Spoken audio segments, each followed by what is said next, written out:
The words hit me like ice water. "You're out, Emma.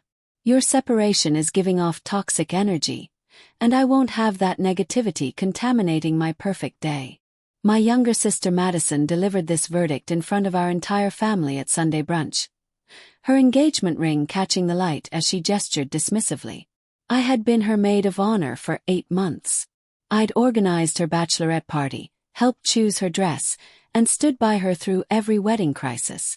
But apparently, my recent separation from my husband made me a walking bad omen. The other relatives shifted uncomfortably in their seats, but no one defended me. Madison just smiled, that saccharine smile she'd perfected since childhood. "I understand," I said quietly, setting down my coffee cup. But inside, something cold and calculating began to take shape. Madison had always been the golden child, beautiful, charming, and utterly selfish. Growing up, I was her shield against consequences. When she crashed Dad's car at 17, I claimed I'd been driving. When she failed college chemistry, I wrote her papers. When she couldn't make rent in her early 20s, I covered it without question. For her wedding, I'd gone above and beyond. Using my divorce settlement money, I'd booked an exclusive vineyard estate in Napa Valley, Chateau Margaux, a breathtaking property with rolling hills, a private lake, and accommodations for 50 guests. The booking was worth $60,000, paid in full as my wedding gift to her. Madison had cried when I showed her the photos, calling me the most amazing sister in the world. That was before my marriage fell apart. Before I became a liability to her Instagram perfect narrative. The property was booked under my name on my credit card with my contact information. Madison never asked for documentation. She just assumed it was hers. Too busy choosing between champagne fountains and butterfly releases to handle boring paperwork.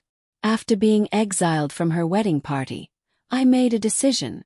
If Madison wanted to treat me like I was invisible, I'd give her a masterclass in what invisible really looked like. I called Chateau Margaux's event coordinator. "Hi, this is Emma Rodriguez. I need to make some changes to my booking for next weekend." Within an hour, I'd updated the guest list, hired a blues band, arranged catering for 30, and sent digital invitations to every divorced, separated, or single woman I knew. The message was simple: celebrating freedom at Chateau Margaux. Come toast to new beginnings with women who know their worth. We arrived Friday evening, the night before Madison's Saturday ceremony. The estate was everything I'd promised her: golden sunset over the vineyards, fairy lights strung between olive trees, and a main house that looked like it belonged in a romance novel. My guests were a fierce group. My divorce attorney Sarah, my college friends who'd survived their own breakups, my cousin Rita who just left her cheating husband, and several other women ready to celebrate resilience. We claimed the master suite, opened expensive wine, and turned the sound system up loud. We laughed until our sides hurt, shared war stories about terrible men, and danced barefoot on the terrace. It felt like reclaiming something precious that had been stolen from me. Saturday morning at 11, I was floating in the infinity pool wearing designer sunglasses and a flowing white caftan when I heard the commotion at the front gate. Through the vineyard, I could see a convoy of white vehicles, Madison's wedding party arriving right on schedule. I timed this perfectly. Madison stepped out of the lead car in her getting-ready robe. Her bridesmaids clustered around her like protective doves. Her future mother-in-law emerged from another vehicle, already filming everything for social media. They were chattering excitedly about final preparations when Madison spotted me. She froze mid-sentence, her mouth falling open. "Emma, what are you doing here?" I took a slow sip of my mimosa, letting the silence stretch like a rubber band about to snap. "Oh, just enjoying some positive energy at my vineyard rental. You know how toxic I can be." Madison's face cycled through confusion, disbelief, and growing horror. "Your rental. This is our venue. Our wedding is in 4 hours."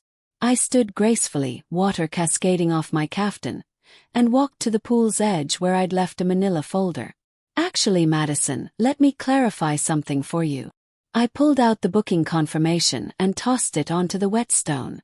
Chateau Margaux, booked by Emma Rodriguez, paid for by Emma Rodriguez, and currently being enjoyed by Emma Rodriguez and her friends. Her fiancé James rushed over, snatching up the soggy papers. His face went pale as he read the details. Madison, this booking. It's all in her name. Everything. That's impossible, Madison sputtered, but her voice was losing its confidence. You booked this for me. As a gift. I booked it for family, I corrected, settling back into my pool float. But since I'm apparently too damaged and negative to be considered family anymore, I decided to share it with people who actually appreciate me. The bridesmaids began whispering frantically among themselves. The mother-in-law's camera was still rolling, capturing every moment of the meltdown. Madison's wedding planner arrived and immediately began making desperate phone calls, but August weekend bookings in Napa Valley don't just materialize out of thin air. You can't do this, Madison finally screamed, her composure completely shattered. You're destroying my wedding. This is my day. I looked at her. Really looked at her. This woman who'd thrown me away like garbage the moment I became inconvenient. No, Madison. You destroyed our relationship when you decided my pain was more important than my presence. I'm just returning the energy you gave me. By evening, Madison's perfect wedding had been relocated to a community center 40 minutes away. Half the guests got lost trying to find it. The flowers wilted in the heat. The photographer couldn't get good lighting. And according to my cousin's texts, Madison spent most of her reception crying in the bathroom. Meanwhile, my celebration continued until dawn. We told stories, shared dreams, and reminded each other that being discarded by someone who never truly valued you isn't a loss. It's a liberation.